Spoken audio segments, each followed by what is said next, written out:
우리 인간은 사회적 존재입니다. 영어로 말하면 social being이라고 그러죠. 그래서 우리는 서로 관계를 맺고 살게 돼 있습니다. 그래서 저는 태어나서부터 이제 가족의 관계가 생기죠. 또 부모님과의 관계, 또 형제와의 관계, 또 나이가 들어서는 또 결혼하여서 또 부부의 관계를 맺게 되어 있습니다. 그래서 우리가 가족의 관계를 맺게 되고요. 우리가 학교에 다니게 되면 학업의 관계를 맺게 되죠. 선생님들 계시고 또 같이 공부하는 우리 동급생들도 있고 그렇죠. 그래서 동기동창 뭐 다 있지 않습니까? 그리고 좀 더 우리가 나이가 되면 이제 생활 전선에 뛰어들게 되는데 이제 직업에서의 직장에서의 관계가 있습니다. 상사가 있고 부하 직원이 있고 함께 일하는 동료들이 있고 또 거래하는 거래처 사람들이 있습니다. 그래서 우리는 뭐 태어나서부터 가족의 관계, 또 우리가 학교 다니면서 학업의 관계, 또 우리가 일하면서 또 직장의 관계, 뭐 쉽게 예를 들어서 우리가 이 코너에 있는 구멍가게 가더라도 거기에 있는 구멍가게 아저씨와의 관계가 있습니다. 그래서 인사도 하고 또 아저씨는 그래 잘 지냈냐 그러면서 우리가 관계를 맺습니다. 또 저와 여러분들이 가끔 가는 미용실이라든가 이발소에 가더라도 거기서 또 이발해주고 또 미용해주는 아저씨와 또 언니와 그런 관계가 있는 것을 알 수가 있습니다. 한국 사람들은 이 세 가지 관계를 중요하게 하는데 세 가지를 통해서 아주 그 관계를 맺기를 원합니다. 그래서 세 가지가 뭐냐면 혈연, 지연, 학연입니다. 이 한국에서는 이 세 가지 관계가 제대로 돼야지 뭔가 할 수 있다라고 그렇게 얘기합니다. 그럼 미국에서는 관계가 어떻게 맺어지냐? 한번 생각해 보셨어요? 미국에서는 어떻게 관계가 맺어지냐? 미국은 신용의 관계입니다. 크레딧의 관계예요. 그렇죠? 여기도 뭐 혈연, 지연, 학연의 관계들이 다 있지만은 보통 우리가 이렇게 신용을 잘 쌓게 되면 이제 트러스트가 생기잖아요. 믿음이 생기면 은행에서 돈도 빌려주고 뭐 보증도 서주고 뭐 등등 그러면서 뭐 사업을 켜나갈 수 있고. 그래서 미국에서는 뭐니 해도 신용이 중요합니다. 그래서 신용을 통하여서 올바른 관계를 이어나갈 수가 있다는 것입니다. 그래서 인생을 살다 보면 어떤 때는 이 관계가 깨어지게 되는데 관계가 깨어지면 불행한 삶을 살게 됩니다. 그래서 우리가 뭐 부모의 관계, 뭐 부부의 관계, 자식의 관계, 뭐 직장에서의 관계, 그 동기 동창의 관계 등등 있는데 이런 관계들이 하나씩 깨어지기 시작하고 다 깨어져 버리면 많은 사람들 가운데 외롭게 살 수밖에 없습니다. 그냥 혼자 사는 거예요. 그러니까 궁중 속의 외로움이라는 거 들어보셨죠? 그 뉴욕이라든가 LA 가면 수많은 사람들이 있고 같이 걸어 다니고 일도 하는데 그 가운데서 외롭게 삽니다. 왜냐하면 그런 아름다운 관계들이 잘 이어지지 않았기 때문입니다. 그렇기 때문에 대부분의 사람들은 좋은 관계를 맺기를 노력합니다. 여기서 일부러 우리 관계 깨자 그런 사람 없어요. 서로 잘 지내고 잘 대해주고 또 그런 또 좋고 좋은 관계 속에서 살아가기를 다 원하는데 우리가 한 가지 중요한 것을 잊고 있어요. 사람들과의 관계도 중요하지만은 더 중요한 것은 뭐냐면 하나님과의 관계입니다. 그렇죠?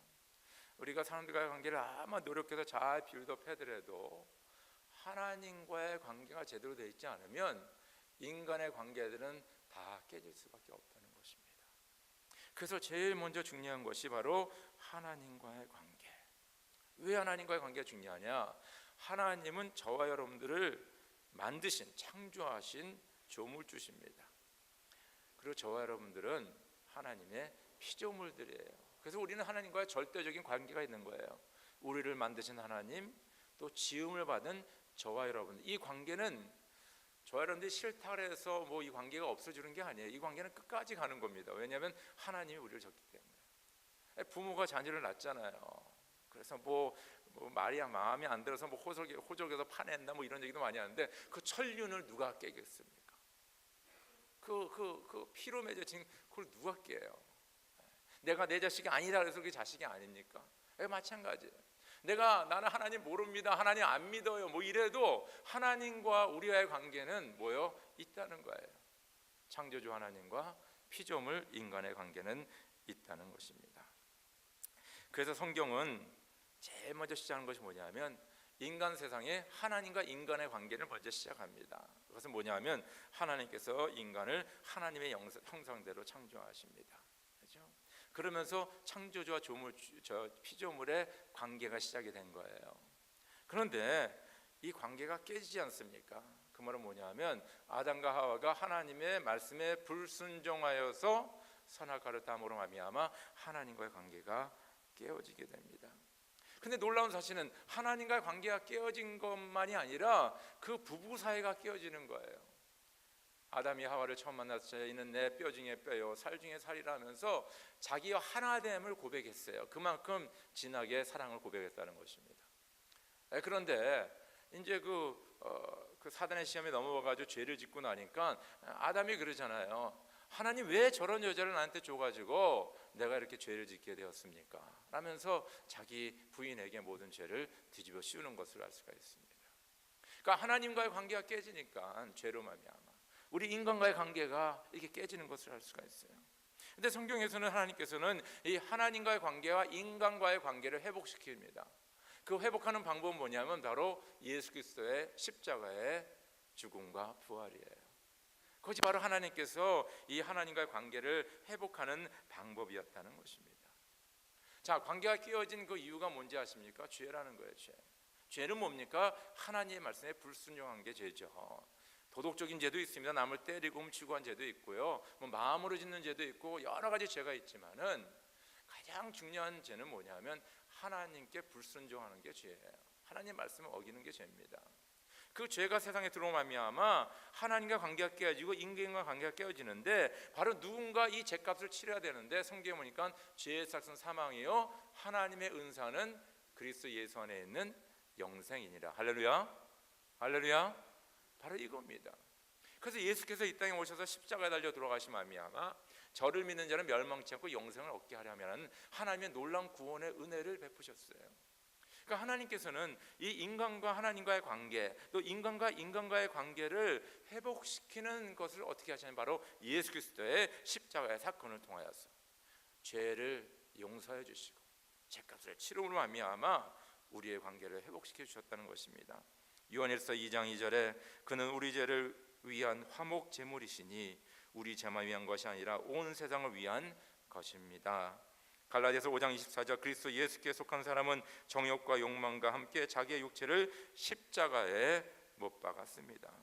히브리서 10장 18절에 보면 죄와 율법, 불법이 용서되었으니 죄를 사하는 제사가 더 이상 필요 없습니다. 예수님께서 십자가에 돌아가셨을 적에 그런데 보아라 성전 휘장이 위에서 아래까지 두 폭으로 찢어졌다. 이건 뭡니까? 옛날에 2000년 전에 그 유대교에서는 진짜 대제사장만이 1년에 한 번씩 지성소에 들어갈 수 있는데 예수님께서 십자가에 달려 돌아오신 말미암아 그 지성소와 성소 사람들과 맡겼던 그 회장이 찢어졌어요. 그래서 이제는 누구나 예수 그리스도의 보혈의 공로를 힘입어 하나님 앞에 나갈 수 있는 그 길이 그 말은 뭐냐면 하나님과의 관계가 다시 회복되어 있는 것을 우리가 알 수가 있습니다.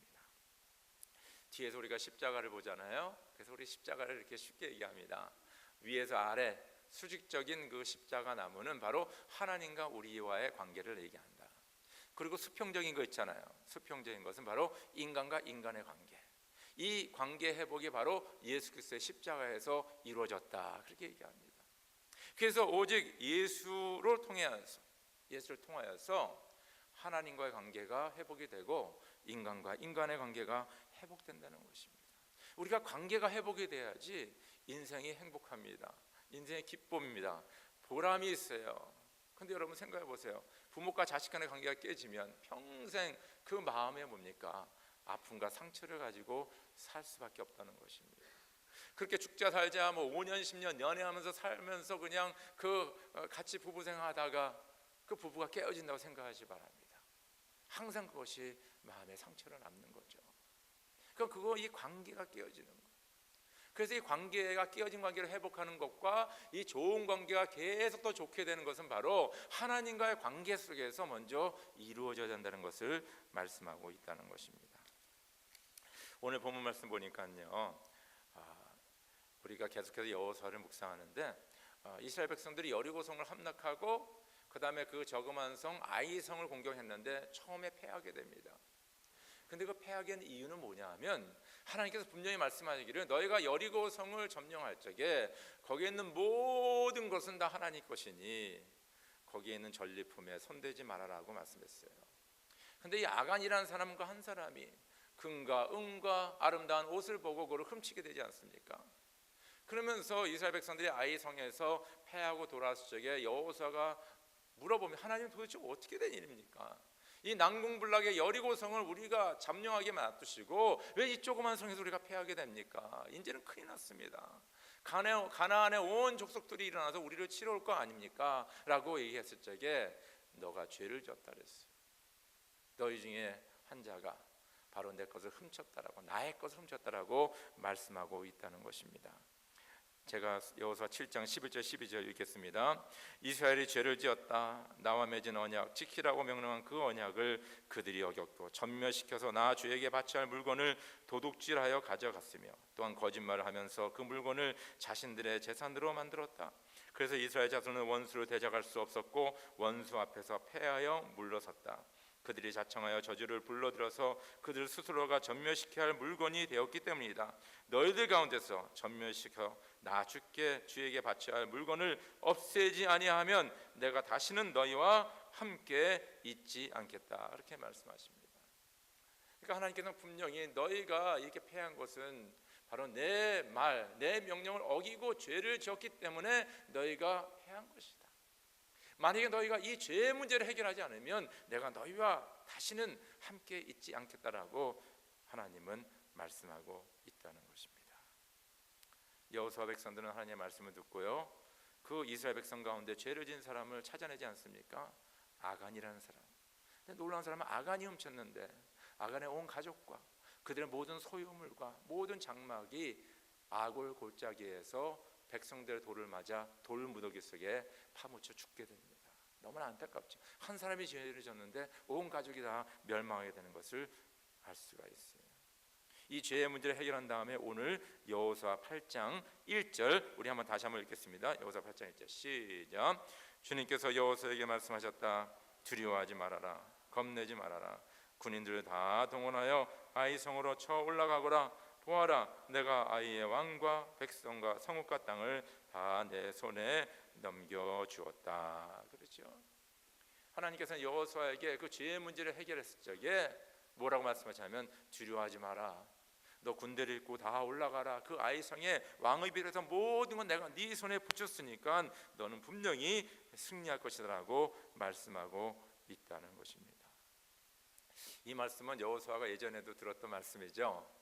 왜냐하면 이스라엘 백성들을 출애굽에서 애굽에서 출애굽시켜서 40년 동안 광야에 이끌었던 모세가 죽고 이제 여호수아가 그 리더십을 받게 되는데 얼마나 두려웠겠습니까? 이 많은 백성들 내가 어떻게 인도하게 됩니까? 그럴 적에 하나님께서는 여호수아에게 굳세고 용감하여라. 내가 이 백성의 조상에 주기로 맹세한 땅을 이 백성에게 유산으로 물려줄 사람이 바로 너다. 그러면서 말씀하시기를 네가 사는 날 동안 아무도 너의 앞길을 가로막지 못할 것이다. 내가 모세와 함께 있었던 것과 같이 너와 함께하며 너를 떠나지 아니하며 버리지 아니하겠다. 그러니까 하나님께서 여호수아에게 담대하라, 두려워하지 마라 말씀하시면서 약속하신 것이 내가 너와 평생 함께하겠다. 평생. 이 말씀은 바로 예수님을 예뜻한 얘기입니다. 예수님 탄생 시에 바로 한 아이가 태어나는데 그 이름을 임마누엘이라 하여라 그랬어요. 하나님이. 그 임마누엘 뜻이 뭡니까? 하나님이 함께 하신다. God with us라는 그런 뜻입니다. 이 감리교를 창시한 분이 존 웨슬리라는 분이거든요. 이분이 1702년에 태어나서 1791년에 세상을 떠났습니다. 영국 교회 목사님이었어요. 근데 이분이 영국 교회 목사님으로 이렇게 사역하시면서 모라비안 그 형제들을 만나게 됩니다. 그 사람들은 뭐냐면 아주 복음주의적이면서도 경건, 정결을 아주 중요하게 여기는 그런 귀한 믿음의 사람들이었어요. 그러면서 사실 영국 국교는 이제 캐톨릭이랑 너무 비슷합니다. 대신 캐톨릭의 그 수장은 그 로마 황제고, 그렇죠? 그 포비고, 이 영국 교회 수장은 바로 영국의 왕입니다. 그것만 좀 다르고 뭐 여러 가지 다른 것이 있지만은 그것이 메인 디퍼런스, 그것이 제일 다른 거죠. 이제 그런 가운데 있던 이 웨슬리가 이 모라비안 형제를 만나면서 복음을 다시 한번 접하게 되고, 진정 주님 앞에 뭡니까? 정결하게 올바르게 살아가는 것을 깨닫게 되고, 그것을 막 외치게 됩니다.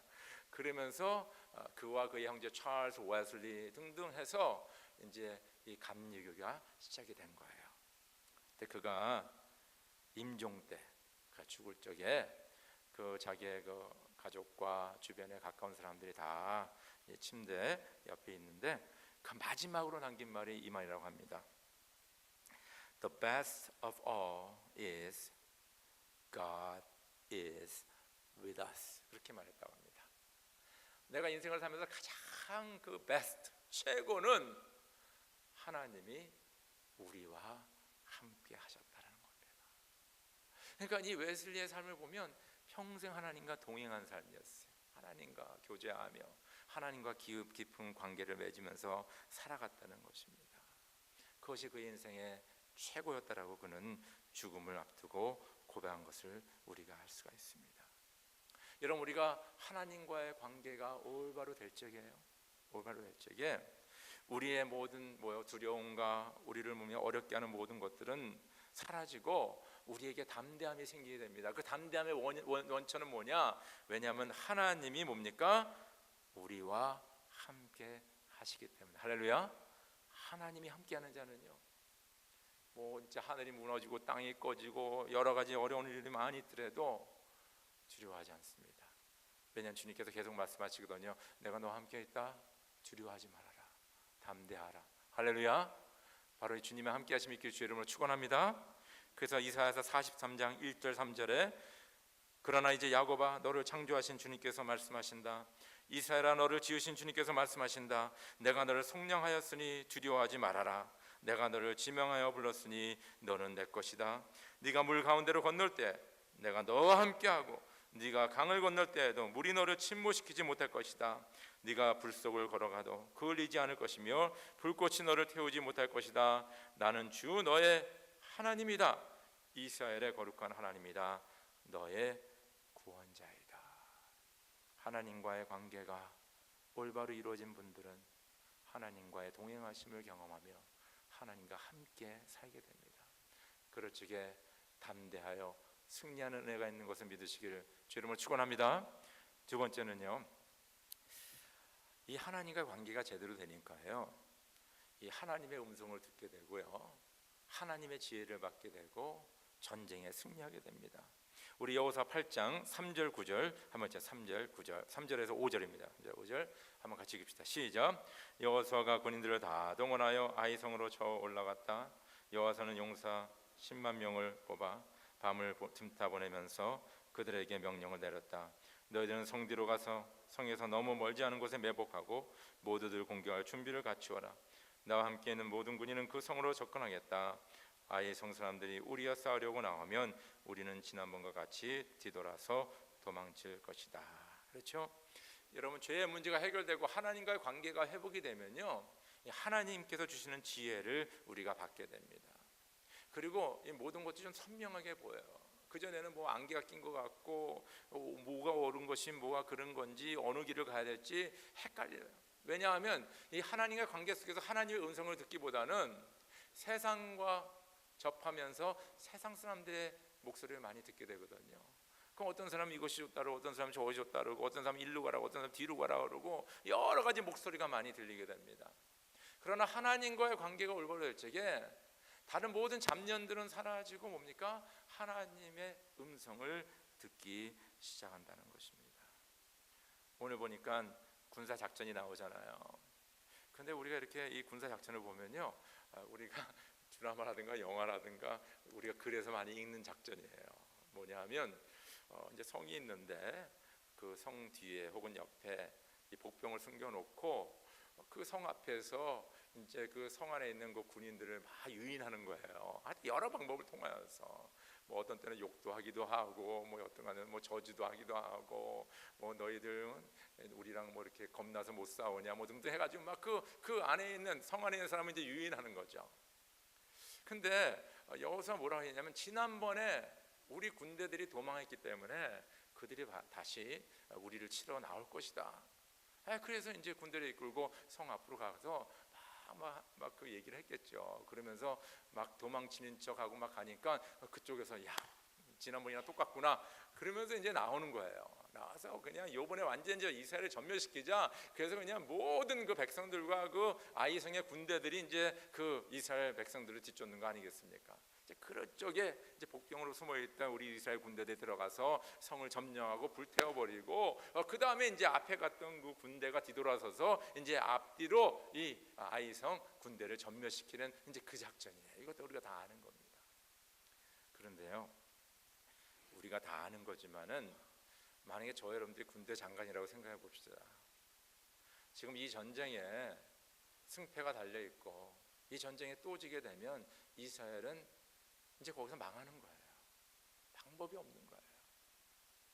그러면 이 군대 장관인 경우는요, 이 대장은요, 진짜 하나의 오차도 없는 정확한 뭡니까 결단을 내리고 작전을 짜야 되는 거예요.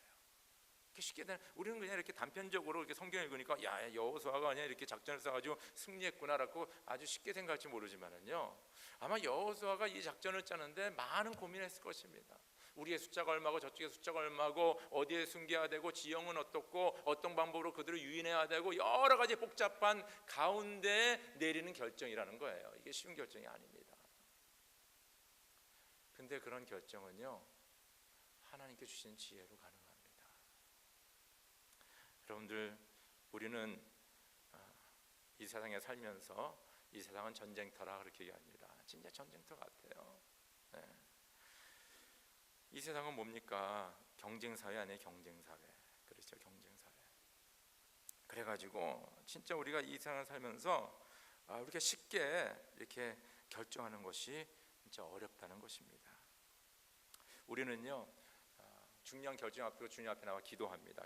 하나님, 내가 이 일을 이제 해야 되는데, 뭐 사업을 추진해야 되는데, 뭐 어느 학교를 진학해야 되는데, 누구와 결혼해야 되는데, 뭐 중요한 미팅이 있는데 어떻게 해야 합니까? 라고 주님께 물어봅니다.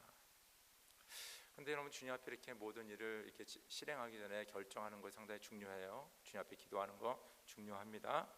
그런데 더 중요한 것은 뭐냐면요, 내가 하나님과의 올바른 관계 속에 있으면요, 내 생각과 내 마음이 하나님이 원하시고 뜻하는 방향으로 결정하게 된다는 것입니다. 무슨 말이겠죠? 어떤 때는 내가 주님께 물어봐도 주님은 대답을 없어요. 일로 가라, 있어라, 그런 말씀이 없어요. 그럼 어떻게 해요? 시간은 다가왔고 가야 될 길은 가야 되는데 어떻게 합니까? 그럼 그냥 그 길 선택해서 가는 거예요. 근데 그 길을 선택했을 적에 내가 하나님과의 올바른 관계 속에 있었으면 그 길은 하나님의 길이라는 것입니다. 근데 전혀 뭐 주님 앞에 물어보지 않고 그렇죠? 그러면서 뭐 내 마음대로, 여러분 이게 재밌는 게 뭐냐면 우리가 죄 지러 다닐 적에 하나님께 물어보지 않잖아요. 하나님, 제가 누구 때리러 가는데 하나님 뜻입니까 아닙니까? 그런 거 안 물어봐요. 여러분 아시죠? 우리가 나쁜 짓 할 때 주님 앞에 물어보지 않아요. 근데 우리가 중요한 일을 결정할 때 주님 앞에 물어보죠. 이것이 무엇이냐 하면 하나님과의 올바른 관계에 있지 않으면 우리는 올바른 일을 할 수가 없다는 걸 얘기하는 거예요. 그런 하나님과 올바른 관계에 있을 적에 때로는 우리 하나님 앞에 물어보더라도 응답이 없더라도 우리는 하나님과의 관계가 올바르기 때문에 올바른 결정으로 나아간다는 것을 꼭 기억하시기를 간절히 바랍니다. 요한복음 15장 5절에 나는 포도나무요 너희는 가지다. 사람이 내 안에 머물러 있고 내가 그 안에 머물러 있으면 그는 많은 열매를 맺는다. 너희는 나를 떠나서는 아무것도 할 수 없다. 그렇죠? 예수님이 주신 마지막 말씀 아닙니까? 너희가 내 안에고 내가 너 안에고 하면, 그러니까 포도나무 가지가 포도나무에 붙어 있으면 저절로 이렇게 열매를 맺는 것처럼 너와 나와 깊은 관계 속에 있으면 너의 하는 일이 형통할 것이다라고 말씀하고 있다는 것입니다. 나는 그리스도와 함께 십자가에 못 박혔습니다. 이제 살고 있는 것은 내가 아닙니다. 그리스도께서 내 안에 살고 계십니다. 이 말은 뭐냐면 하나님과의 깊은 관계 속에 우리가 동의하며 살아갈 적에 하나님께서는 뭡니까? 우리에게 지혜를 주시고 우리로 하여금 올바른 결단을 내리게 하시고 그 일을 성사케 하시는 성공하는 길로 이끄시는 하나님인 것을 믿으시기를 주의 이름으로 축원합니다. 너무 중요해요. 여기 청년들이 좀 있는데 우리 또 나이 드신 분도 마찬가지입니다. 하나님과 올바른 관계 속에서 주님께서는 우리들로 하여금 이렇게 기도하라 합니다. 여러분 가운데 누구든지 지혜가 부족하거든 모든 사람에게 아낌없이 주시고 나무라지 않으시는 하나님께 구하십시오. 그리하면 받을 것입니다. 조금도 의심하지 말고 믿고 구해야 합니다. 의심하는 사람 마치 바람에 밀려서 출렁이는 바다 물결과 같습니다. 하나님과 올바른 관계 속에서 우리는 하나님의 지혜를 받게 되고 지혜 가운데 우리는 올바른 중요한 일을 결정할 수 있다는 것입니다. 마지막으로 우리는 주님과의 올바른 관계 속에 주 안에서 우리는 승리를 경험하게 됩니다. 우리 여호수아 8장 26절 28절 같이 읽을까요? 시작. 여호와서는 아이성의 모든 주민을 전멸시켜서 희생제물로 바칠 때까지 단창을 지켜든 그의 손을 내리지 않았다. 오직 가축과 그 성의 전리품은 주님께서 여호수아에게 명령하신 말씀대로 이스라엘이 차지하였다. 여호와서는 아이성을 불질러서 황폐한 흙더미로 만들었는데 오늘까지 그대로 남아 있다. 그렇죠? 여러분, 이 아이성의 그 승리는 앞으로 이 가나안 땅을 다 점령하는데 아주 중요한 그런 계기가 되었습니다. 여리고성을 함락시켰죠. 그건 전적인 하나님의 은혜지 않습니까? 아이성은 뭐냐 하면요, 그 백성들이 가서 싸웠어요. 싸웠기 때문에 얼마나 그 승리에 사기가 있고 확신이 있었는지 모릅니다. 그래서 이 아이성의 승리는 너무 중요한 승리인데 이것이 어떻게 이루어졌냐면 뭡니까? 하나님과 올바른 관계 속에서 이루어졌다. 지난주에 지난 주죠, 금요일 날 그 한국에서 그냥 많은 사람들이 좋아하던 그런 드라마가 이제 종영이 됐어요. 그 드라마 이름은 이제 스카이 캐슬이라는 건데 아마 한국에서 그렇게 자녀를 가진 부모님들은 스카이 캐슬 드라마를 본 사람과 안 본 사람과 이렇게 둘로 나눠진다고 합니다. 그만큼 이 부모님들에게 아주 절정의 인기를 끈 그런 드라마인데 거기에 중요한 그 교훈들이 많이 있어요. 근데 그 교훈 중에 하나는 뭐냐면 그 한 아버지가 아주 공부 많이 하고 대학교 교수고 이런 분인데 그 아들에게 이제 너 공부해가지고 막 그냥 좋은 대학 들어간다 이제 그걸 얘기하는데 그 집에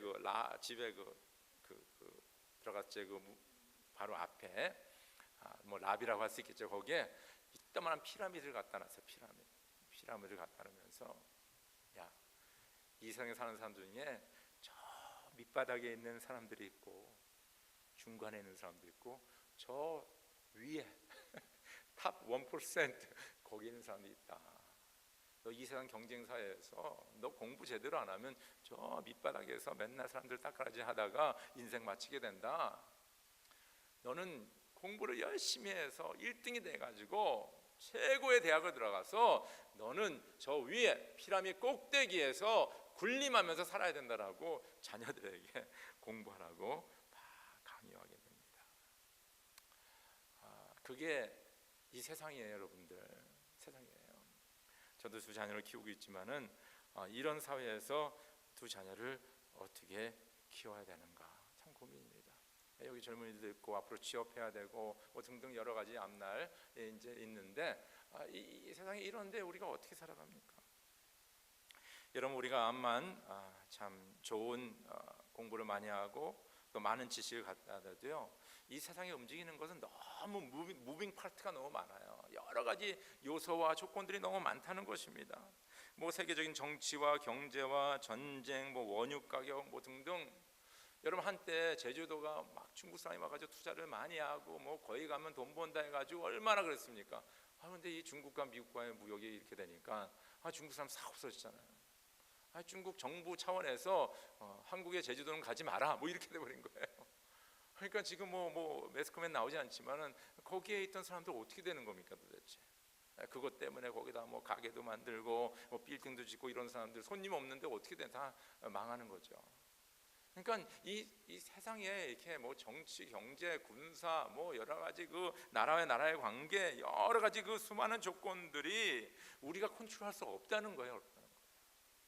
그래서 내 생각과 내 힘과 내 지혜로 뭐 컴퓨터에서 좀 알아본 걸 가지고 이 세상에서 내가 뭐 저 위에 올라가겠다, 뭐 성공하겠다, 이것은 아주 희박하다는 거예요. 그렇다고 노력하지 말라는 게 아닙니다. 열심히 살지 말라는 게 아니라 이 모든 것들이 뭐냐면 우리 마음대로 안 된다는 것입니다. 그냥 노력만으로 되는 게 아니에요. 좋은 대학 간다고 다 되는 게 아니라는 것입니다. 그런데 한 가지 더 있어요.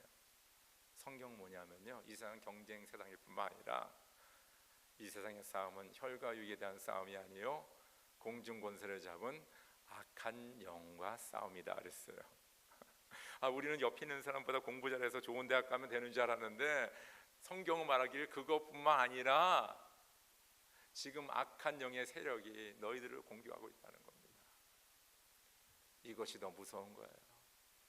그렇기 때문에 우리가 이 세상에서 살아남을 뿐만 아니라 이 세상에서 우리가 담대함을 가지고 승리하는 삶을 살려면 어떻게 돼야 돼요?